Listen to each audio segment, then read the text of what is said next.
প্রিয় দর্শক, আসসালামু আলাইকুম। আশা করি সবাই ভালো আছেন। আজকে আমি কথা বলবো একজন সফল কৃষি উদ্যোক্তা। তিনি দীর্ঘকাল ধরেই কৃষি উদ্যোক্তা হিসেবে আছেন এবং বিভিন্ন শাকসবজি চাষাবাদ করতেছে। আজকে আসছি আমি ওনার লাউ খেতে। লাউয়ের পাশাপাশি ওনার আছে কলই শাক, লাল শাক, বেগুন, আরো বিভিন্ন ফসল আছে। এখন আমি ওনার সাথে কথা বলবো। কতটুকু জমিতে লাউ চাষ করছেন? 10 কাঠা। 10 কাঠা না? কত টাকা খরচ হয়েছে? 10 কাঠায় মোটামুটি আর কত 1000-10 টাকা খরচ। লাউ বিক্রি করছেন? হুম। কত টাকা লাউ বিক্রি করছেন? 20,000-এর মতো বিক্রি হয়ে গেছে। ও, তাহলে এখন তো গাছে আরো লাউ আছে দেখতেছি। হুম।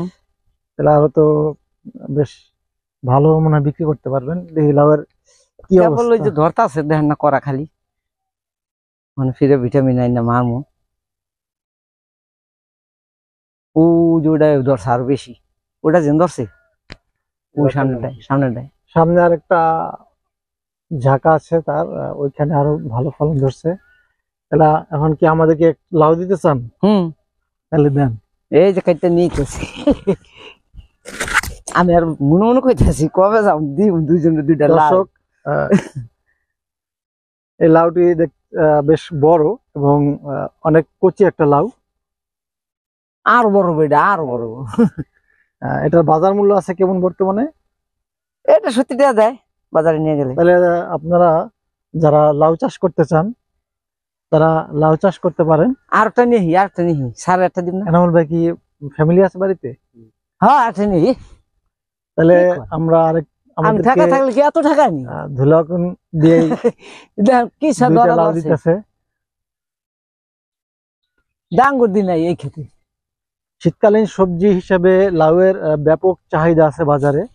আপনারা চাইলে এই শীতকালীন এই সবজিটি চাষাবাদ করতে পারেন। এটার খরচও তুলনামূলকভাবে অনেক কম। এই খেতে ডাঙ্গুর নাই, তেমন কোনো পরিচর্যা লাগে না। তারপর দলের দিবে দিয়ে দিন। পরিচর্যা খুব একটা প্রয়োজন হয় না। এটা ময়না 8টা দিন নি। এটা একটু ছোট 8টা এই দিন। জাতটার নাম হলো ময়না না? হ্যাঁ এটা আর ওইটা কি? ওটা লাভলি। আমি আপনাদেরকে দুইটা লাউই কম্পেয়ার করে দেখাইতেছি ময়না এবং লাভলির মধ্যে পার্থক্য দেখতে। এখানে যে লাউটি দেখতে পাচ্ছেন এটা হলো ময়না লাউ। এই লাউটা কিন্তু অনেকটা কালচে টাইপের, বাজারে কিন্তু খুব একটা চাহিদা নাই। এটা ধরে বেশি, ওটা ধরে বেশি, এটা কিন্তু অনেক ধরে। এবং আরেকটা লাউ দেখাইতেছি, এটা হলো ডায়না, সরি ডায়না না, লাভলি, মেটাল কোম্পানির লাভলি লাউ। এই লাউটির দেখতে অনেক সুন্দর এবং বড় হইলেও মনে হবে যে কচি। বাজারে কিন্তু এটা চাহিদা বেশি, এই জন্য কিছু কিছু উদ্যোক্তা আছে যারা এই লাভলি লাউটি চাষ করে থাকে। এই লাভলি লাউ তাদের পছন্দের তালিকায় থাকে। এরপরে সামনে কিছু ক্ষেত আছে, যাক ওইখানে মরিচ, এই যে আপনাকে মরিচ লাগাই না। মরিচ না কি আপনাকে চারা কি জাত দিছিলাম? দর্শক দেখেন লাউ কি পরিমাণ মোটা হয়েছে, এক একটা আঙ্গুলের সমান মোটা লাউ ডগাগুলো। বাড়িতে কেউ যদি নিজের শখের শাকসবজির বাগান করতে চান তাহলে এরকম লাউ, লাল শাক, মরিচ এগুলা করতে পারেন। কিছুদিন আগে এই উদ্যোক্তাকে আমরা কিছু মরিচের চারা দিয়েছিলাম। এগুলো কি জাতের মরিচের চারা? আপনারাই কইতে পারেন। হ্যাঁ, আমরা কোন এগুলা বিজলি প্লাস 2020 সম্ভবত। এখানে 2 বেডে অর্থাৎ 2 সারিতে মালচিং করে এই চারাগুলো লাগানো হয়েছে।